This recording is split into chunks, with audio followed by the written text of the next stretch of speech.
Your children are not your children. They are the sons and daughters of life's longing for itself. From Khalil Gibran. Welcome to Grimly.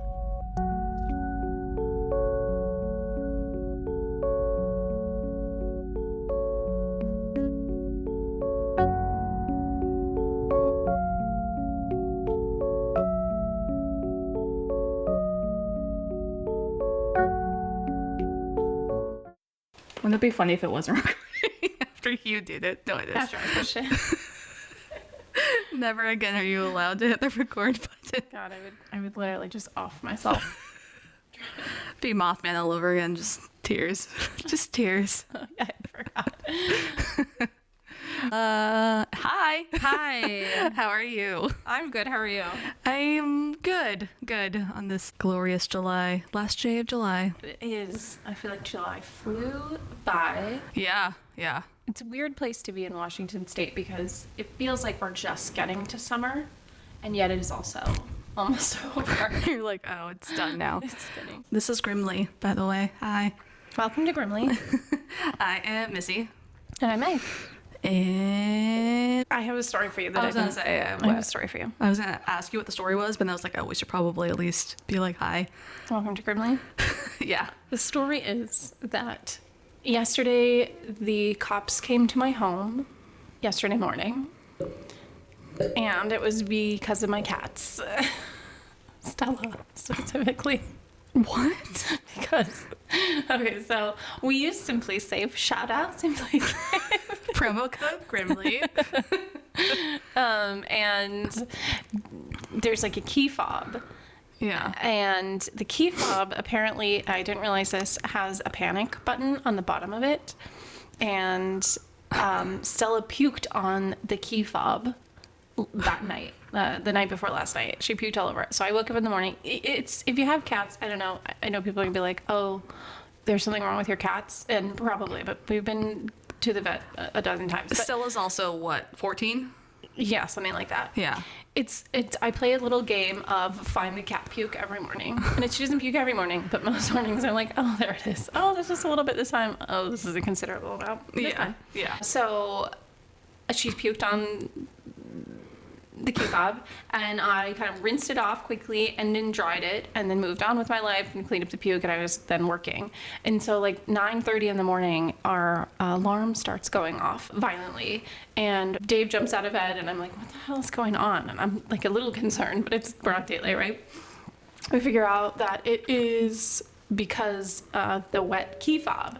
And so we turn it off, and then, but it keeps repeatedly turning itself back on every like 8 minutes or so for most of the day after that.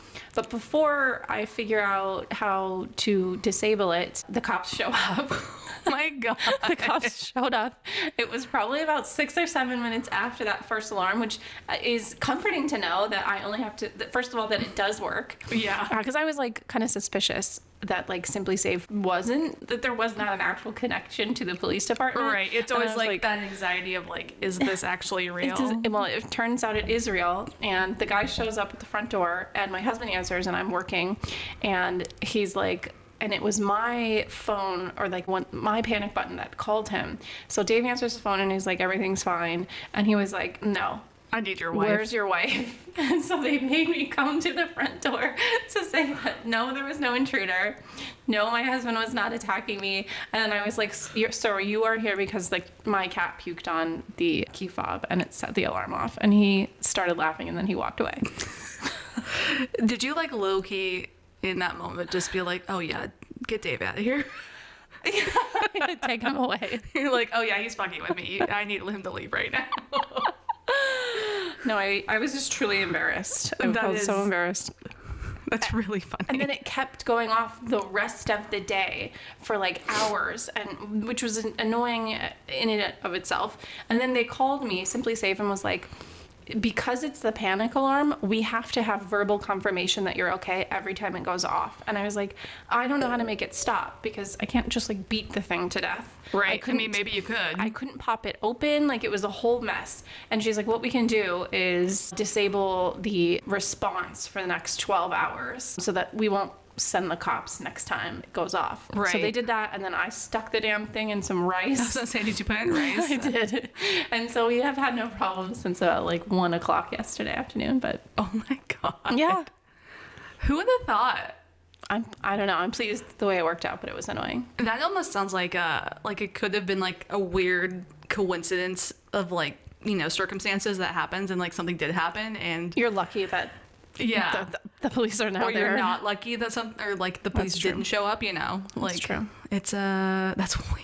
Anyway, I'm pleased. I gotta say, I gotta give it to Simply Safe. Thank you. And now I know if I really do ever need something, I could push one of the like 2 or 3 panic. Yeah, yeah. When I house that for you, I think put it off at least once, the alarm. The alarm. Because I open the door without like turning it off because it's just like something I don't think about. I think when they explained that like those alarms, they will not send a response unless you ask for it.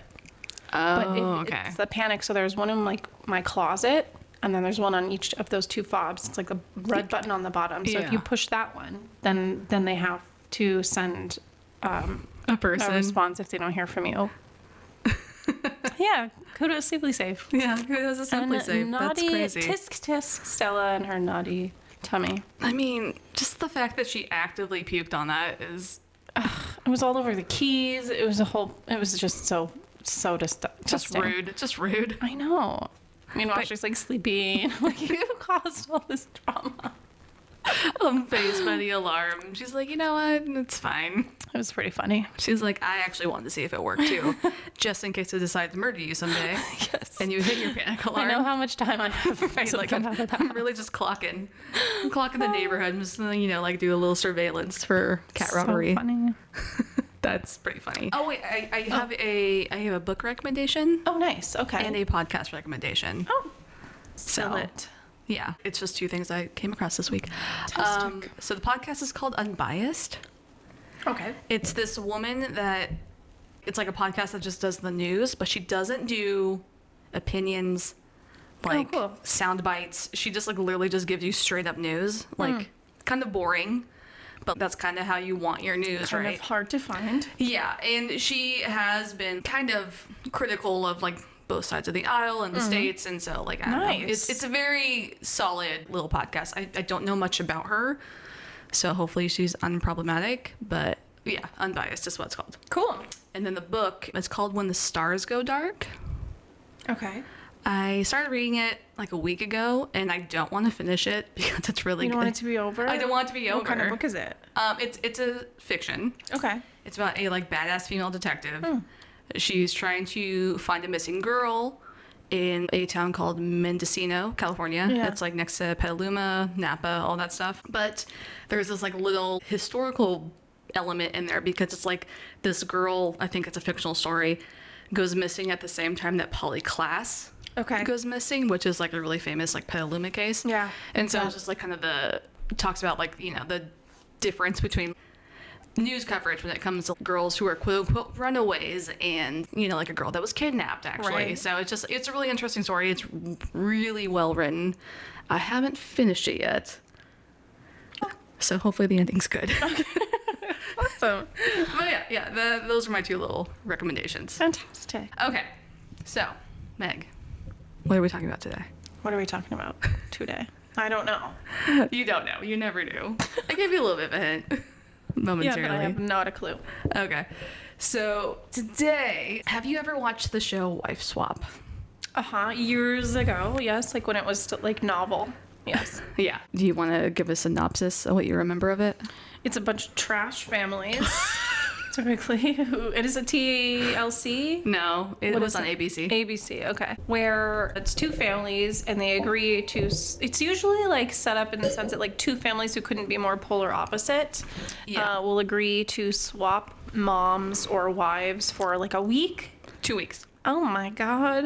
The horror of being in someone else's home, living as their mother and or wife For 2 weeks. for 2 weeks sounds like a goddamn nightmare. Yeah. Anyway, and you know, chaos ensues and people learn lessons and then they go back home and are grateful to be back home. Yeah, that's a pretty good little breakdown just off the bat, right? Throw it at you. I haven't seen it for like 20 years. Though. Yeah. Okay, so I'll write down what I wrote. So Wife Swap is an American reality TV show that was a spin-off from the UK show of the same name. It aired between 2004 and 2010. The concept, yeah, it's not very long. There was another one called Trading Spouses. Oh, okay. That was on Fox. Similar. Okay. It's like the exact same thing. Premise. Yeah, so the concept that the two families who had very different lifestyles, class, or morals would swap wives for 2 weeks. The first week, the wives had to abide by the household rules set by the actual mother, wife, whatever. Okay. And the second week, the new quote-unquote wife would get to change up the rules and run the house her way. So that was kind of the big difference, big divide. Yes, yes. So then the two sets of parents would sit down and basically tell each other why they suck at parenting. Yeah. Afterwards? Yeah. Yeah. Like, you're trash because of this, you're trash because of this, you know, how it goes. This was like peak reality TV, I think. Because this wasn't when, like, people got canceled on reality TV. That's true. No, totally. Because, like, you know, you weren't trying to, like, brand yourself or, like, have, like, a social media following after. You were just... turn it into a career. Uh-huh. Yeah. Yeah, it was like a drop in the bucket of your 2 weeks of your life. Yeah, this is, like, producers who were, like, trying to fuck people up. Oh, I think. God.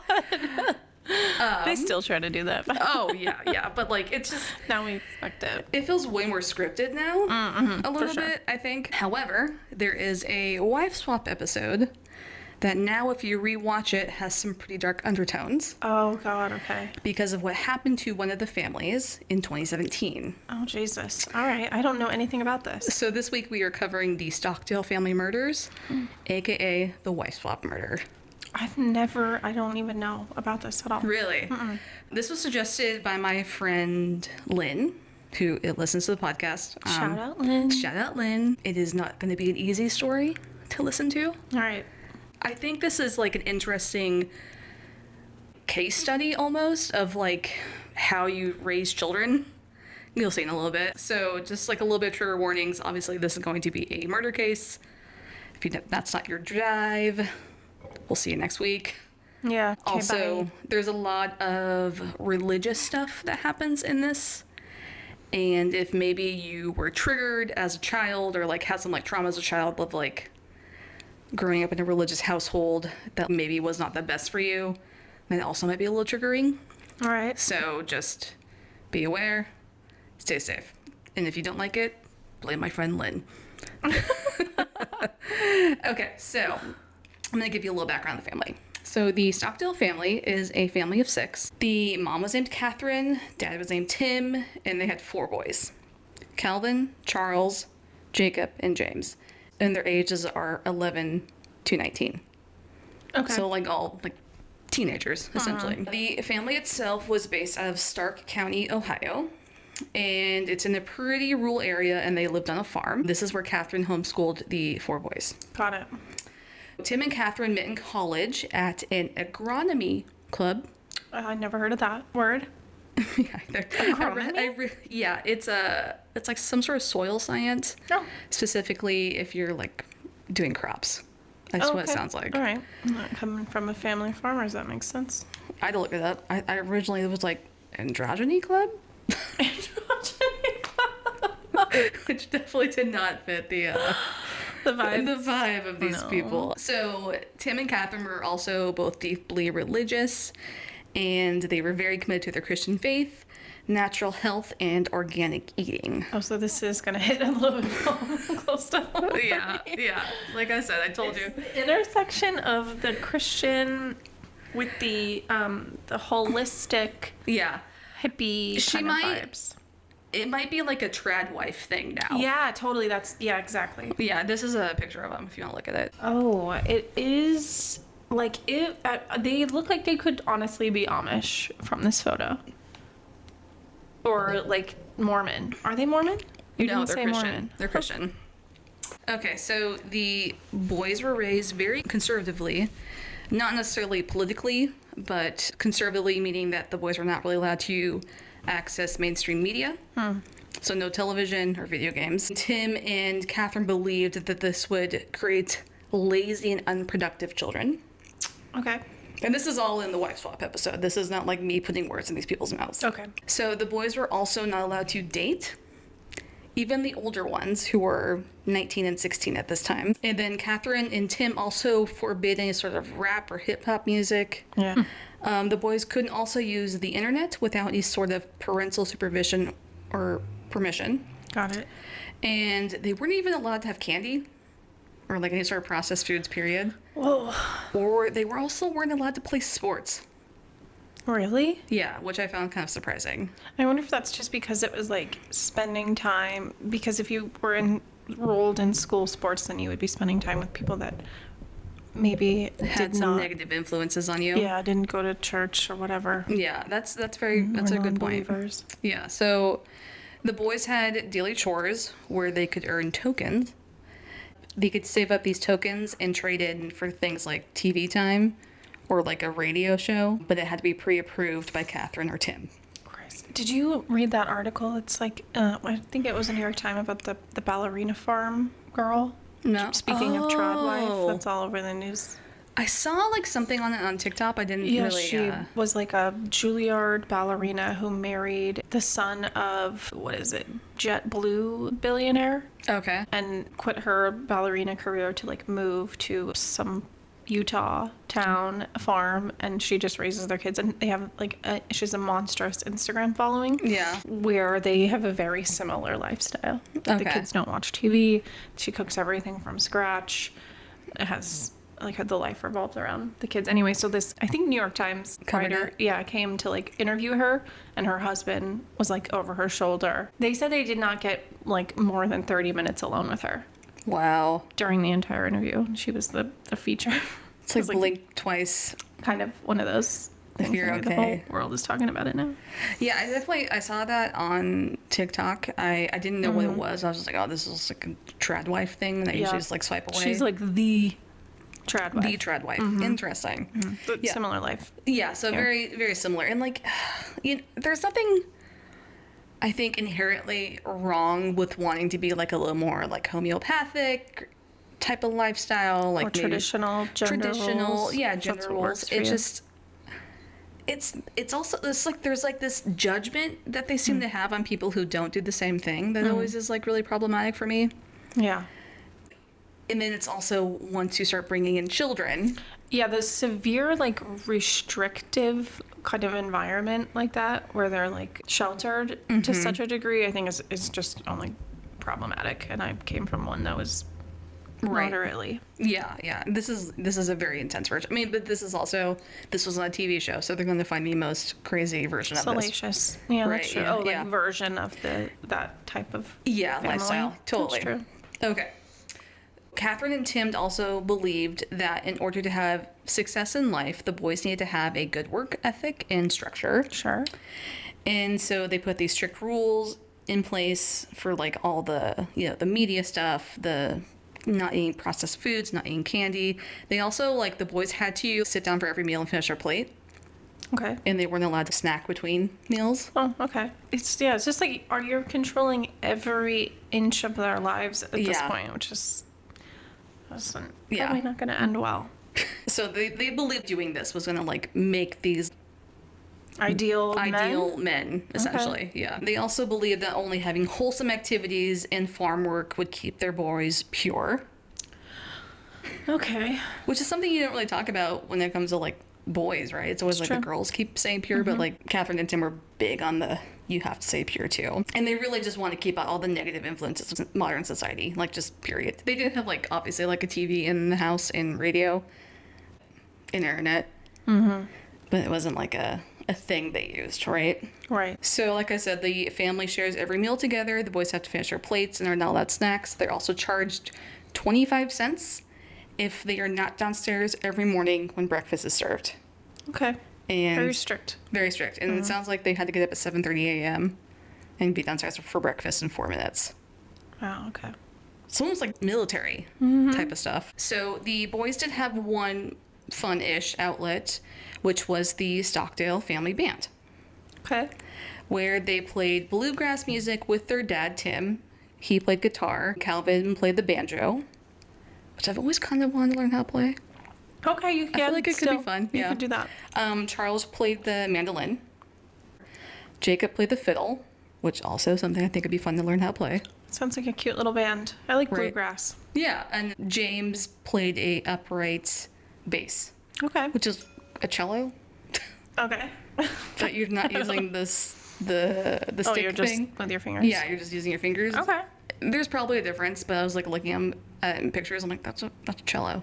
All right. Let's Same let the way like a music fiddle is a experts weigh violin, in. you know, right? I do not know. I don't know either. Like, I'm certain that the fiddle and the violin are different, but I don't think they are. I have no clue. I have no idea. Someone out there knows, and they will let us know. I believe in you. Oh. Okay, so Catherine was not part of the band itself, but she was the band manager. Oh, okay. So they had like gigs and stuff? Uh-huh. Oh, nice. And the band philosophy was that the family that plays together stays together. Okay, sure. And the Stockdale Family Band was successful. They traveled all over the country. They won competitions. Wow. They also released a few albums. Wow. Okay. Yeah, so they were like legit. Cute. For sure. And yeah, bluegrass music is fun. Yes. I don't know, maybe this type of bluegrass music maybe is not our thing, because I feel like there's probably some gospel influences Okay. in this bluegrass music specifically. Sure. Now we're gonna get to the wife swap episode All right. that they're in. The Stockdales are obviously a very super conservative family, and they were obviously going to have Catherine swap with a very different wife and mother, and that is a woman named Lori Tonovic. The Tonovics basically had a philosophy of be who you want to be, and we will support you. There was no structure, no rules. Like the kids, they didn't have to clean, they didn't have to do chores. They didn't have like a bedtime. They didn't have to like wake up at a certain time. They're teenagers. Yep. Like- This is exactly that. Like they find the two most polar opposite Yeah, groups. yeah. Okay. Yeah, so the Tonovic kids were named Paul, who was trying to be a rapper. Oh, really? Okay. I watched the episode. It's very different now because it's edited very differently. I think they changed a lot of it. Really? After the fact? Yeah. Oh. Yeah. But he goes by T-Vic. Okay. That's his rapping name. Eh. And it was bad. Where are they from? They're from Illinois. Okay. Yeah, and he's a white boy.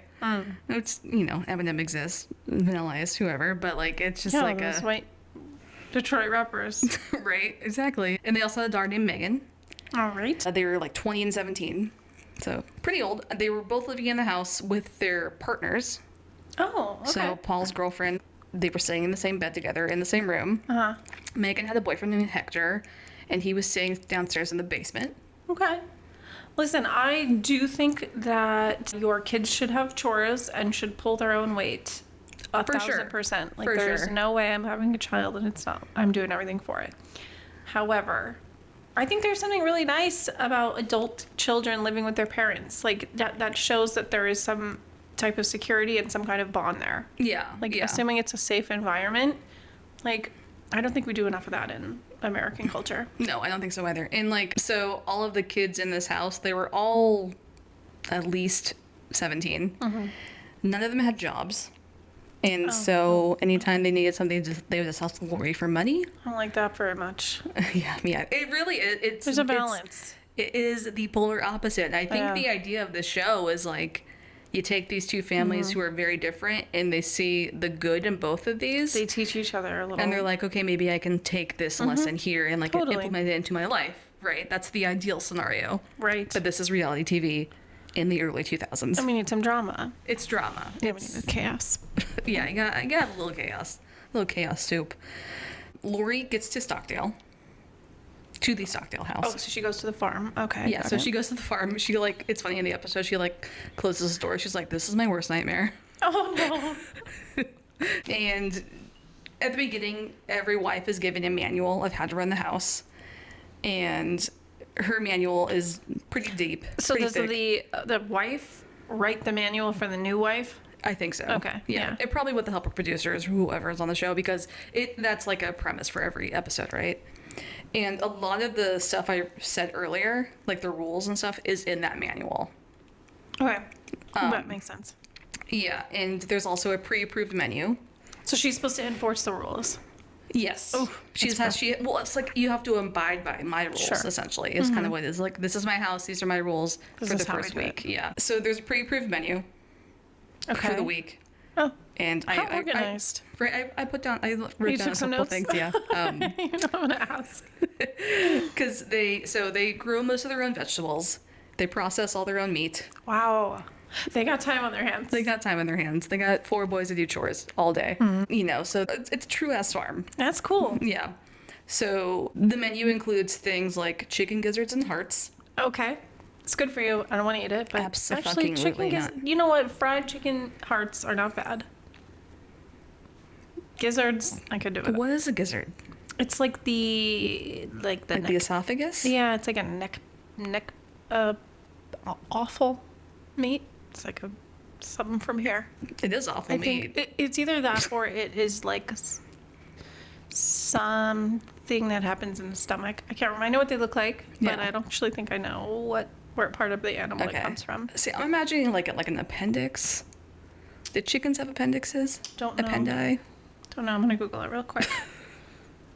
Gizzard. Keep going. Anyways, okay. This is definitely up your alley. Sardines on buttered toast is an item, I think, for like one of the breakfasts. Okay, it is a muscular organ in the digestive tract of some animals, so not all of them have it. Okay. Part of the stomach that grinds food. Okay, that's kind of what it sounds like. So like a little meat grinder. Mm-hmm. Gross. Because they eat little, pebbles and like all kinds of weird stuff. Little chickens do. Are the pebbles part of the gizzard? Do they like? I don't think so. Does it become like a tooth of It's the a gizzard? function. and, It like, a might be thing? like a function ultimately. Like it I should works. ask my mom. My mom knows a lot about chickens. Yeah. Yeah. So you never had a gizzard though. Fuck no. Gross. Yeah. Just the name gizzard. Agreed. It's not giving delicious. You know. No. Like there are some things that like have like a name and you're like I never knew that was what that was, like foie gras. Okay. You know that's liver, right? It is, yes. Yeah. Duck like liver. if you were gonna tell me I'm eating duck liver, I'd be like, no, thank you. Foie gras sounds fancy. Oh, okay. You Yeah, know. I'll do it. I'm not a fan of the liver in any form. Yeah, it's not for me either.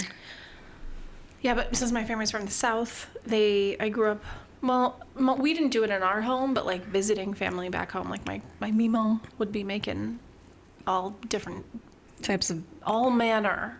organs. And when you buy, actually now less frequently, but used to be able to buy like the whole chicken, and there's like a bag of stuff that you pull out of the inside, and inside the bag is like the offal meat, like the Oh, that's not like that's what it's called. It's called awful. OFFAL. It's Oh, like I thought you were just saying it's awful meat. It is not stuff that most people want to eat. Like but it is just- AWFUL.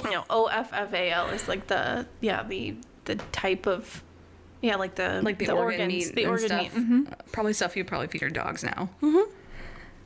Okay. All right, carry on. We got sardines on toast. We've Sardines got and gizzards toast, and hearts. some sauerkraut. And also notes that the boys have to get all A's on their homework. And if they don't get all A's, they don't get to like move on to new material. Okay. All right. That's I mean, but like eventually you have to move forward, right? Yeah, it's a lot of pressure to It's put a on. lot of pressure. It's a lot of pressure. Yeah. And so at the end of their homeschool day every day, they also have to have a debate lesson at 4 p.m. It almost feels like they're trying to like raise like some Christian conservative politicians. A Maybe little that's, bit. yeah, maybe deep down that's Maybe, yeah. I hope. And then so after their debate lesson, they had to practice and rehearse for the band or fulfill any obligations the band had that day.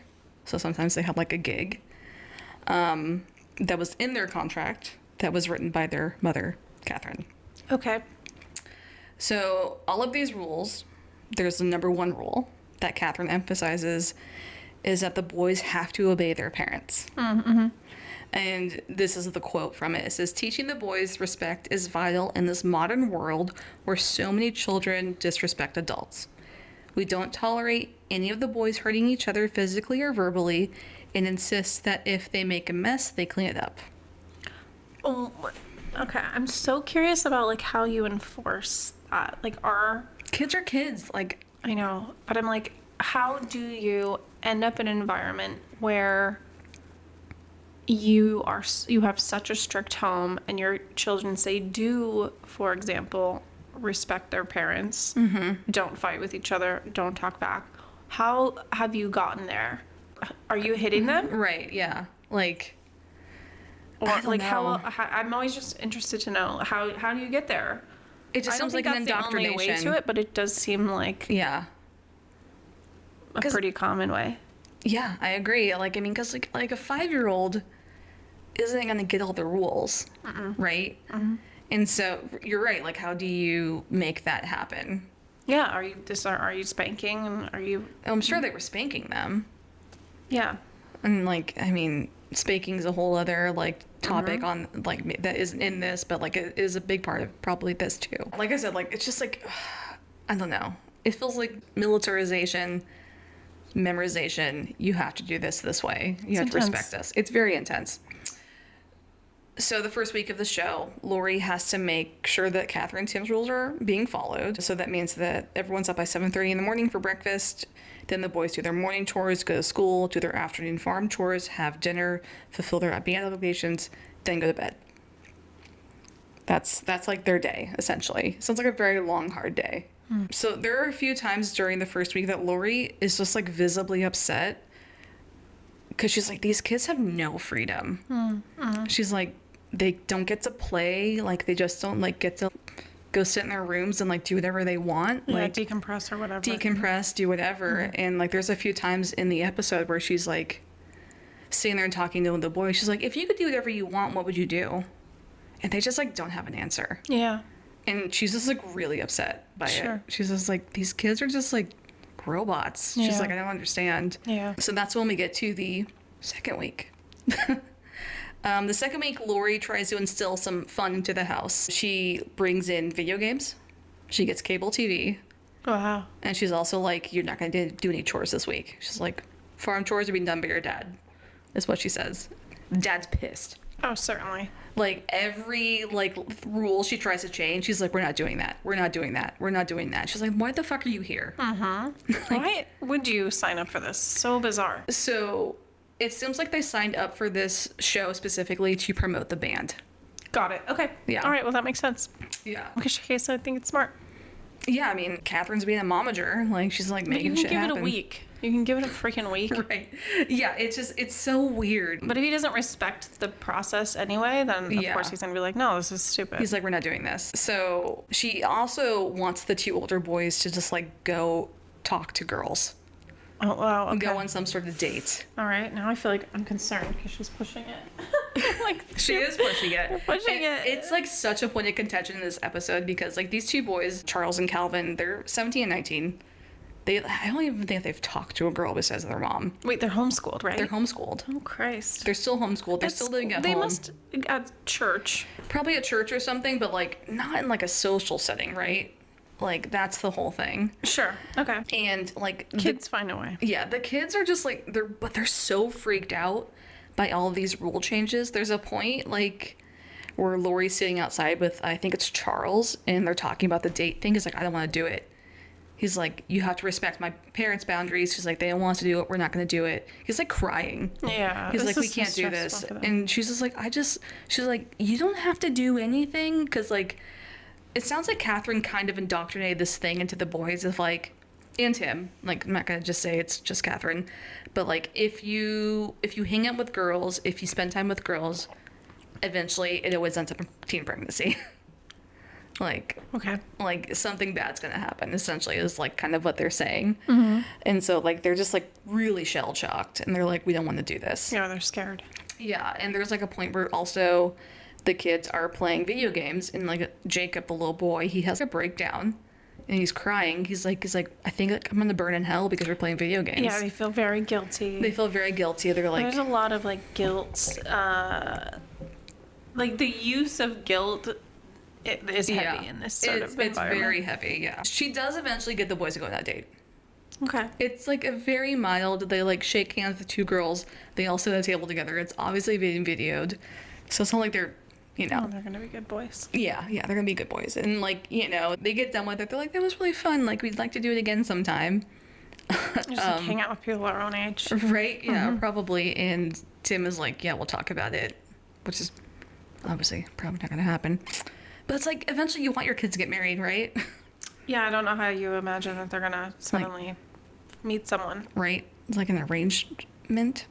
I don't know. How else you do it. Totally. I don't know either. So on the other end, Catherine is at Lori's house, and it's like a party house, dude. I didn't think I said that earlier. Like Catherine just like has like parties there with like her son's like rapping in the backyard, and everyone's like drinking and partying. Ooh. Yeah. It's not great. Catherine, shell-shocked from how Completely. much freedom these kids have. She's not okay with the kids' partners being in the house, They obviously. are gonna hate her. Oh, they do. Oh no, how sad. So after the first week, she like abides by the rules. She makes Hector, which is the daughter's boyfriend, he's sleeping downstairs in the basement. She makes Paul, their son, go sleep downstairs with him. Okay. They're like, you're not gonna stay upstairs with your girlfriend in the bedroom. Got it. Okay. She also makes the family start doing chores around the house and like cleaning, They should do that. which is a positive thing. And she's having them do chores and they're like earning cash. And Okay. she also takes them out to like a farm one day and they like do some farm chores and they earn cash that way.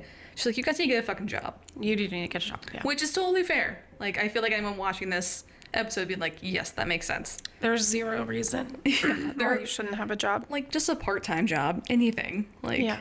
An adult needs to have a job. Yeah. Unless you're in school, that's your job. But yeah, exactly. Do something. Yeah. So 2 weeks end, Catherine and Lori have a face-to-face, and they're basically just like yelling at each other. yeah. And like Catherine's basically like, your kids have too much freedom, you're a bad mom. And Lori's like, your kids are fucking robots who have no freedom. She's like, what's wrong with you? Like, why do you think your kids are so bad? Yeah, That they're going to do like valid. all the bad things. It's just like, and which is a very valid point. Because Yes. like, if you just constantly tell your kids like you need to have structure or else you're just going to be like a bad person, it's fucking weird. Do you not love them Right. despite Yeah. and like anything? There's their just no. faults? It's not. Yeah. Doesn't feel like unconditional. It's very like Duggar, Yeah. like the keep sweet and obey Oh yeah. type of stuff where like you have to be this type of way, otherwise you're not worthy of our love. It's Yeah. very The weird. actions, yeah. It's very weird. Dictate how like worthy, Yeah, how worthy you are. of- valuable you are. Mhm. Yeah, exactly. It's, and like really, so Lori walks away from this whole experience. She's like, they do need to probably get a job and they need to start like doing more chores and cleaning. She's like, that makes sense to me. She's like, you're right about that. Catherine walks away. She's like, I'm not taking anything away from this experience.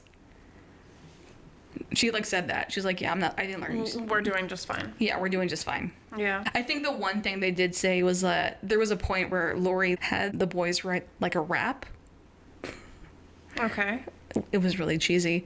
And they like did like a little like rap battle with some other rappers. And Tim was like, oh, it was really cool for them to write their own music. Because they weren't even like writing their own music for the band. Oh, It was so all, like like, for them written to by be able Tim. to be creative and Yeah. music. Yeah. So when Tim they're was talented. like, yeah, Tim was like, I guess they can write their own music. He's like, that's probably a good idea. That was the only thing they took from it. Okay. So, episode airs. Eventually, the two older boys, Calvin and Charles, reach the age that Tim and Catherine allow them to move out. Calvin goes to college in Michigan, and Charles goes to med school in Philadelphia. Okay. Oh, I didn't think I said this. This episode aired in 2008. Okay. So, just All right. FYI. And then it's 2017 is when the things happen. Yeah. Jacob and James are still home, and they're playing in the family band. Calvin and Charles had left at this point because they had moved away, right? Jacob and James are still dealing with all the same rules that Catherine had Tim had put into place for them. Jacob is now the oldest in the home. He's in his early 20s. I think he's like 24. And while playing in the band, he also starts playing fiddle for another bluegrass group and is still winning awards. He's like winning regional contests for his fiddle playing. And he doesn't really have like his own life at Is this he point. the youngest? He's the second youngest. Second youngest. Okay. Yeah. So the family also has a YouTube channel, Okay. because why wouldn't they? Where they showcase their music and their lives. And in hindsight, you can start to see that Jacob is starting to look a little depressed. Okay. And maybe just seems like disheartened by everything. Yeah.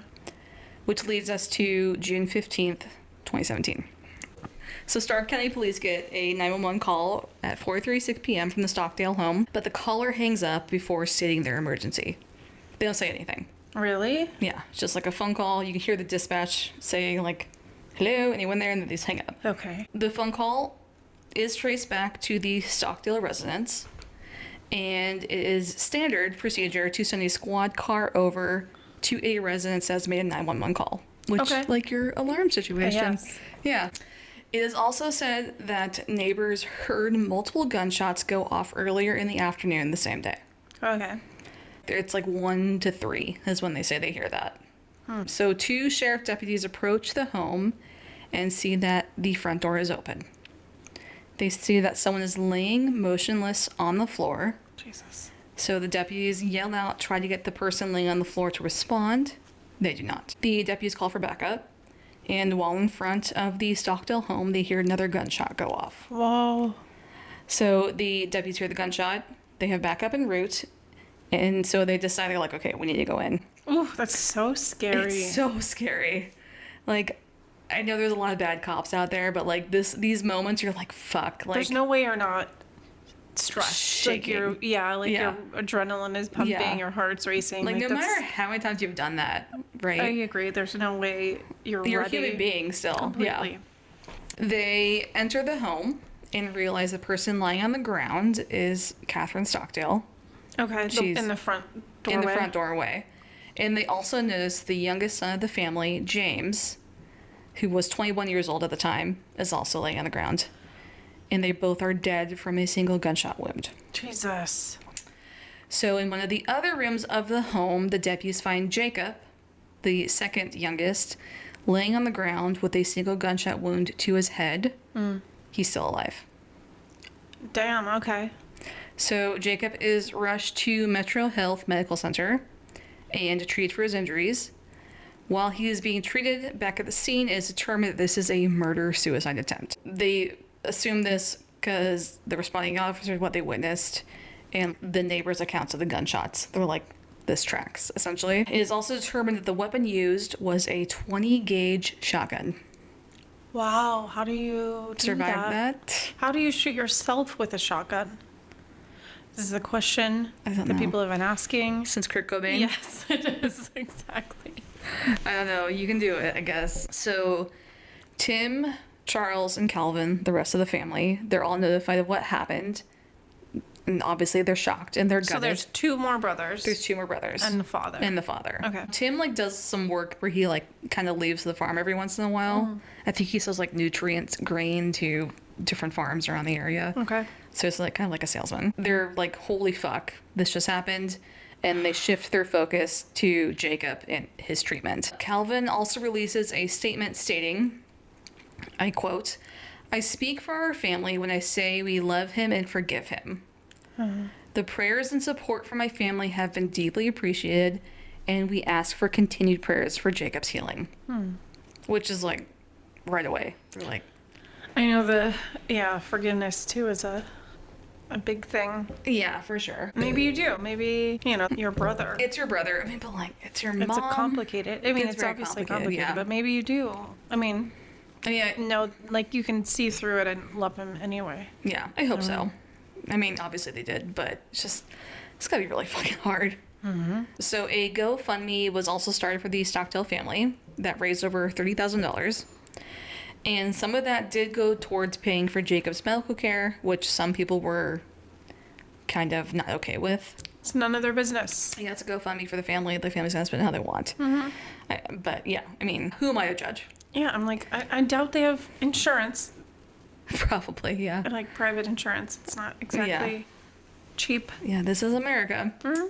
So Jacob would be hospitalized for over a year and underwent multiple surgeries to recover from his gunshot wound. They're gonna need more than $30,000 for those. Yeah.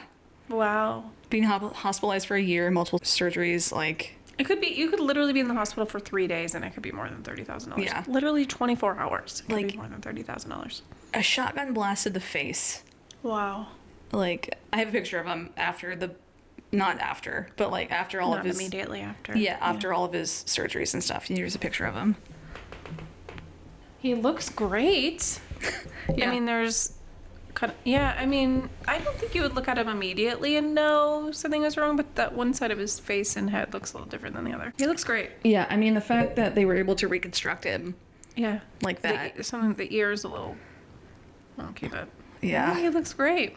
Like, the fact that they were able to do that is impressive. Completely. Okay. So, this is where things are going to get complicated. This is all after he's released from the hospital. Just bear with me. Okay. I think it's important to kind of, like, understand. He never gives a reason why he did this, but, like, I think if you kind of see, like, the steps that happened after, it might shed some light, if that makes sense. Okay. Okay. So, April 26th, 2018. It's about a year later. Because remember, he's in the hospital for a year. Jacob is mostly recovered physically, and he is finally indicted for the murder of his mother, Catherine, and his little brother, James. The Stark County Sheriff's Department puts out an arrest warrant, but before they can go and arrest him, Jacob turns himself in.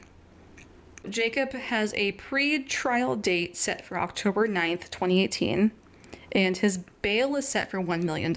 I don't know if that's because, like, the family band and, like, they're kind of, like, YouTube famous, or, like, the GoFundMe, or, like, just, like, there was a lot of media coverage around this, and so I think there was a really high bail just because of all those factors, I guess. It's, like, kind of a quote-unquote famous case at this point. Okay. And also because of the wife swap. I never have a Thing. fucking clue how and why bail's set the way it is. So Me I either. wouldn't have a It really goddamn just idea. feels like it's on a whim. The judge is like, let's just do it this way today. Certainly has sometimes. seemed like that at times. Yeah. Yeah. I'm sure there's probably some factors that we don't know about.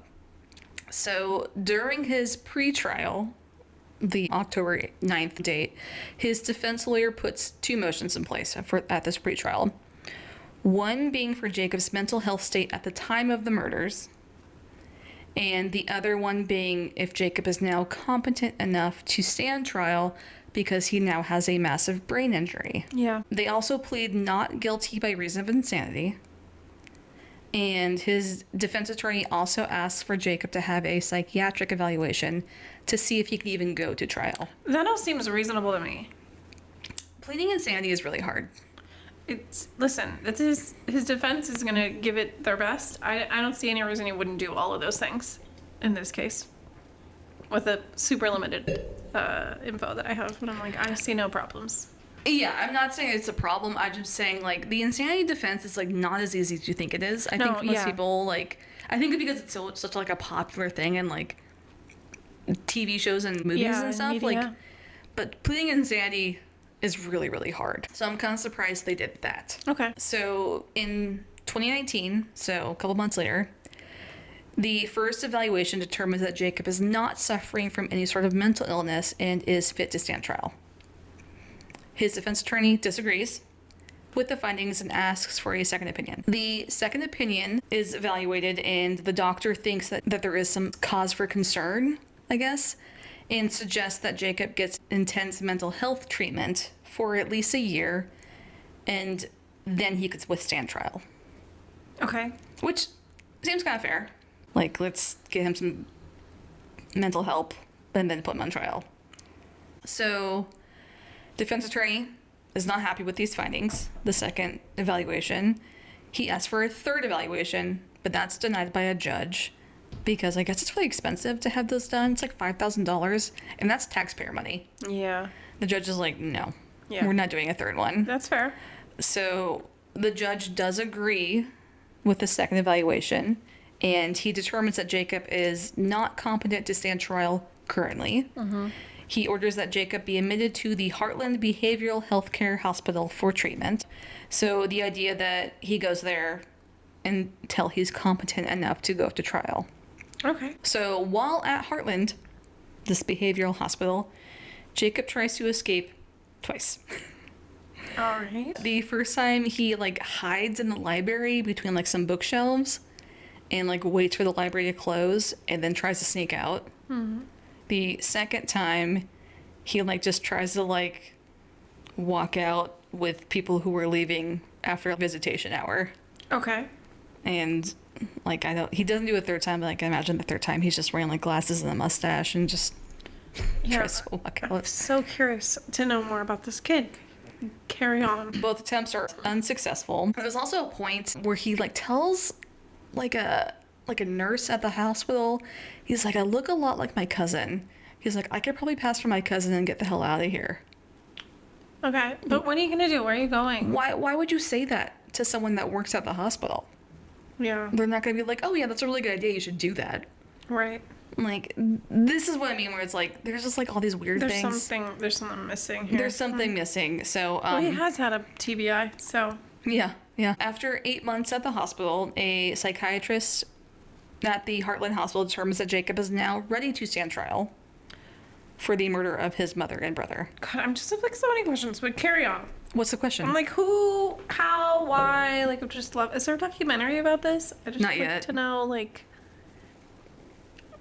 questions that can't be answered. Like, at what point does a person become like? How do you determine when Well, they're I ready think to stand trial? It's kind of for the murder? question of like, do you ever just like be done with therapy? Listen, Same thing, right? I had this conversation with my little sister, and I was like, if you Hi, Gabby. have to keep going, shut up, Gabby. If you have to keep going to therapy forever, is it working? Because I would like to believe that maybe you have phases when you don't go to therapy. Right. That's just me. Yeah, I mean, it's like a whole thing with like just mental health in general. Like, is 8 months long enough to like be competent to stand trial? What's the threshold of like? I don't know. It is a complicated situation. Yeah, like we need a psychiatrist to ask. I don't know. I don't think I know anybody that has a psychiatry degree. So, after this evaluation, Jacob has to go through what they call a sanity hearing. And this will determine if Jacob is charged, whether he will be spending his sentence at prison or in a mental health facility. Mm-hmm. So they're basically like, kind of like, which way are we locking you up, essentially? Yeah. This hearing was set to be on March 30th, 2020. Oh wow. Okay. Any guess? Yeah. to I maybe think- what happens next? Yeah, I don't think that happened as scheduled. It does not. If you were, I don't know, living in Antarctica on an island with the Singali people that don't talk to outside people, That's March Brazil, right? 2020th. Yeah. Brazil. I don't even know if I'm saying that name right. March 2020 is when COVID lockdown happened. COVID. Yeah. Shout out COVID. Shout out to our girl, C19. That was also when it was supposed to just be like 2 weeks. Like, Yeah. closing for 2 weeks. We'll come back, stay tuned. But that did not happen, obviously. So, there are a few delays due to the COVID-19 pandemic. Sure. Like, there's multiple. I'm not going to go through all of them. So, Jacob's sanity hearing now happens in September 2020, and it's via a video call. Yeah, that makes sense. September? September. Okay. So, yeah, so it was originally supposed to be in March, and then it gets delayed again and again and again. 6 months I or think so. like 3 times, and then Yeah. it goes to September. So, during the video call, Jacob just isn't responding to the judge or anyone while they're like trying to talk to him, because he's at the Heartland Mental Hospital. There's people in the court, and they're like trying to like communicate with him, and he just like isn't responding. And there's a Okay. point where the judge is like, Jacob, can you hear me? He doesn't respond, and then there's like an officer there with Jacob, and he's like, I think they're a bailiff, right? He's like, hey, bailiff, blah blah blah, can you hear me? And the bailiff's like, yeah, I can hear you. Okay. And so the judge is like, okay, like, I don't really know how to proceed. Like, if he's not responding, we can't do anything. Jacob states later that he is uncomfortable using the technology Oh. and that he just, like, doesn't understand how it works. So he doesn't want to do it. Got it. Okay. Which, like, that doesn't really work in, like, judicial systems. You can't just be like, I don't get it. Right? I know, but it was like kind of an unprecedented situation. It was, yeah. I mean, like, I think we're so used to it now, especially, like, with work All and these stuff. years later, yeah. But like at the time, especially if you didn't grow up. However, your family has a YouTube channel. Thank you. Did you look up the YouTube channel? I looked up a little bit. I didn't watch them. Was it just people filming them, like, playing? No, it was like They were doing interviews. They were doing he also interviews. was on TV. Yeah. So I mean, like, Okay. it definitely seems a little bit like bullshit. Like he's putting on a little bit. Like he's putting on a little bit. Yeah, And definitely. this is why I'm saying, like, this is kind of like why we need to talk about this stuff, because it definitely paints a better picture. So they do another sanity hearing. It is determined that Jacob is sane, and whatever sentencing he gets, he will be serving it in prison. Okay. Because like I said, playing insanity is hard. Yeah. Okay. It is also determined at the time that Jacob will be awaiting his trial, not at the Heartland Hospital, but at the Stark County Jail. So they're like, They're done with you now. they're done with you now. I think the Zoom call was kind of like, okay, kid, like we're done playing games with you. Like, Yeah. Okay. go straight to jail. So Straight to jail. do not must go. Jacob's family during this time pleaded with the judge to be lenient on Jacob when it came to sentencing for the murders. Once again, big forgiveness factors. Listen, going on. like, it's very different if you murder someone else's family member. If it is your family and of course, like, his immediate family are not the only victims of something like this, Totally. but, like, I do think it goes a long way for his own family, the victims of this crime, to be like, Yeah. for me, that would go a really long way if I was I the agree. judge. I agree. You're like, it's not like it's someone else's family. Yeah. Who are like, fuck this guy, send him to prison forever. Yeah. His own family and the victims of the crime are Or behind like, him. can I you feel please like that like carries, be lenient? that carries a lot of weight for me personally. It also makes me wonder, like, especially with the other brothers, they're like, What did they know? What did they like feel? you know, like they kind of like also felt like the They got- pressure and like the boiling point. I mean, they did, like, they left, you know. They're the experts in this situation. Right, and like they had like a life outside of the house now. They like maybe have seen like that was kind of abnormal the way we grew up. Yeah. And so like maybe that's like kind of why they're so lenient. And like I mean, Tim the dad is the dad, so like I just couldn't imagine your kid, like you're not gonna not love your kid ever, right? That's like a whole thing with I don't parents know. and stuff. guess I don't I'm know. We don't have interested to kids. see what his dad says about it. His dad was in support. It's just like unwavering support. Can we? That would go a long way with me. That's all I'm saying. Yeah, if I, no, if totally. I was on the jury or the judge, that would mean a lot to me. Yeah. So after the sanity hearing is determined that he is sane, he's spending his time in jail. Like, you're going to jail. You're not going to be staying in the behavioral health center. This is where you're going to be ending up. Jacob decides to change his plea to guilty Okay. on both counts. He's like, I did it. Like, I killed them both. Why? What do you do that? He never says. He Okay. just says, like, yeah, I plead guilty now.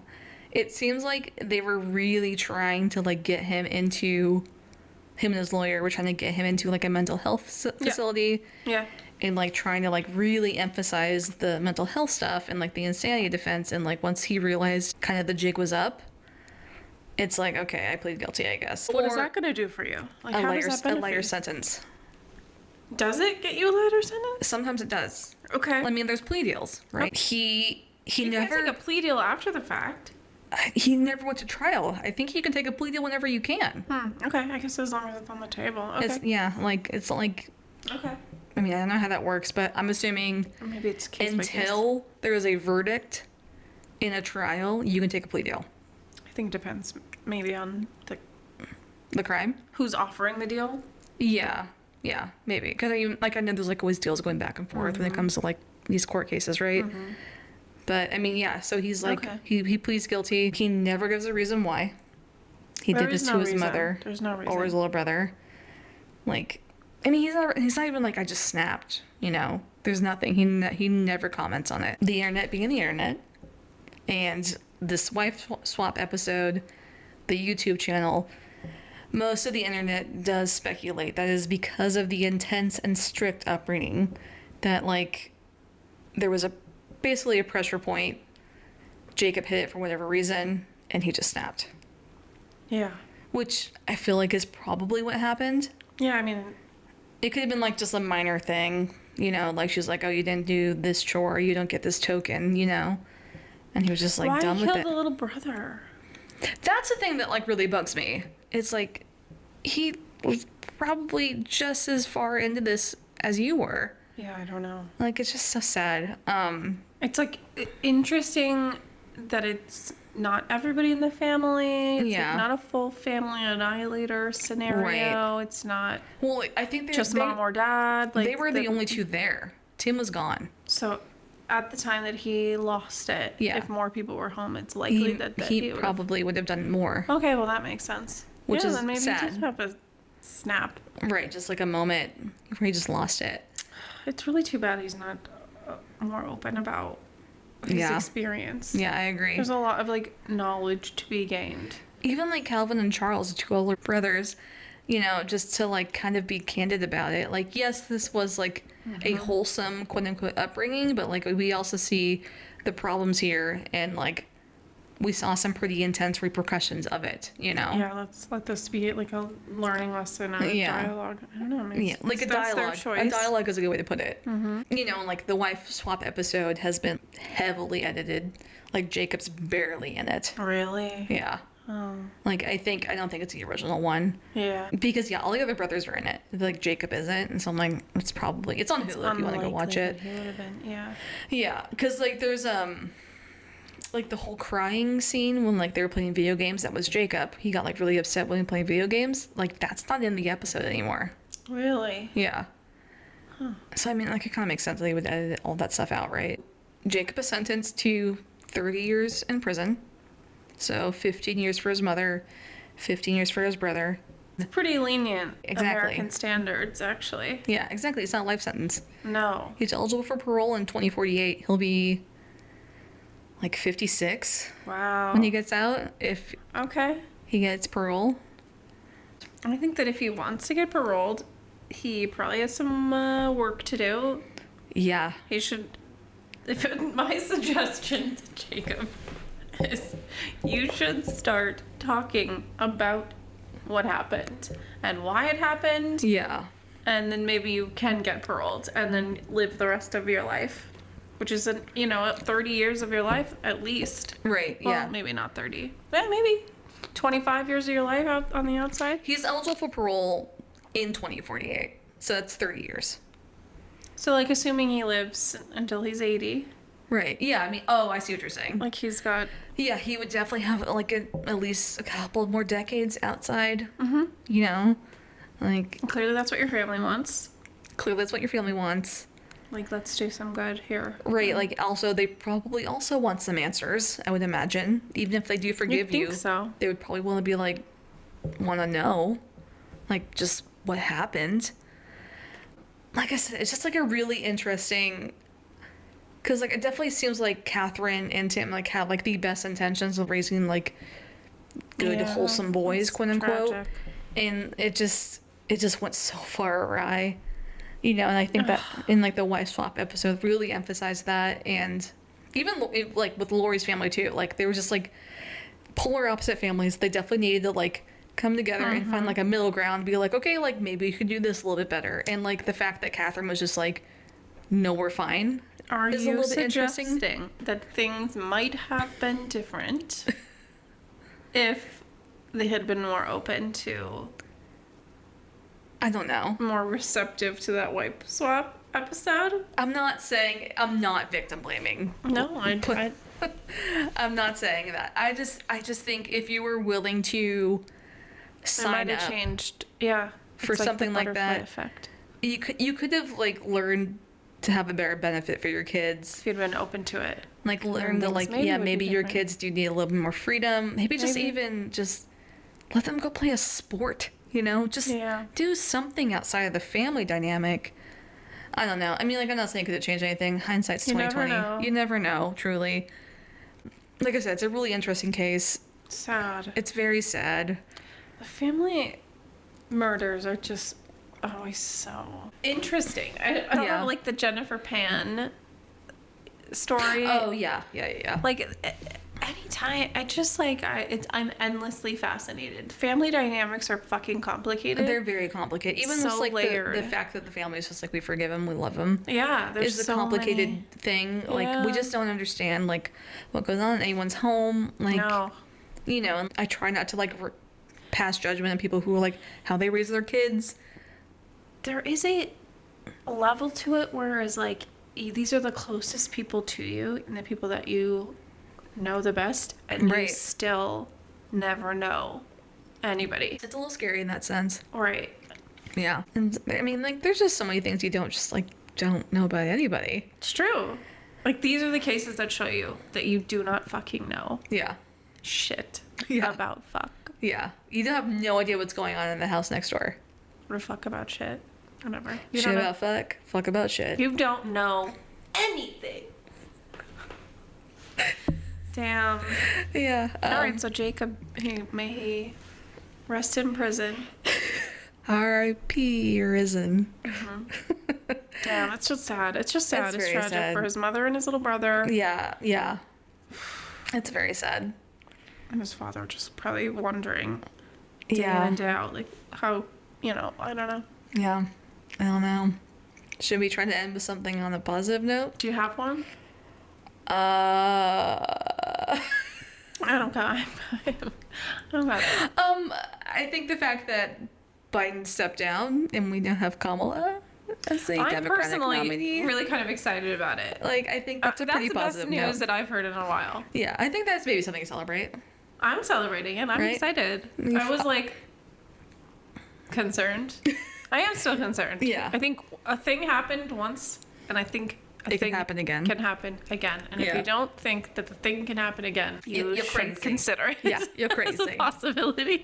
But it does sort of feel like, I just want a younger president. That's it. Yeah. I like bonus points if it's a woman. Right. But anybody under the age of 60. 65 even. Kamala's 59, so Great. perfect. Thrilled. So Yeah. good luck to her. Let's all fall down the coconut tree for Kamala in yeah. November. I'm here for Yeah, register to vote because your fucking shit depends on it. it. It really matters. Especially, If you got a uterus. yeah, Yeah. yeah, yeah, Well, or if you used to have one. yeah. Right. If you used to have one, if you Plan to have one plan in the to have future. one, if you support someone that has one, Oh, it's important too. Mhm. you know, like just vote like you have a uterus. Yeah. Yeah. Everybody do that. Yeah. And if your uterus could vote for itself, do you know? Right. That's what I'm saying. Yeah. Do what your uterus would do. Yeah. Let your uterus vote for you. WWUD. Thanks. Thanks. Anyways, we'll end on that. Until next time. Stay grimly curious. Thank you so much for listening. Music by Alex Kingston and Adam McKinnon. For podcast photos and updates, follow us on Instagram and TikTok at Grimly Podcast. Be sure to rate and review, and we will see you next week for another episode. Bye, bitch.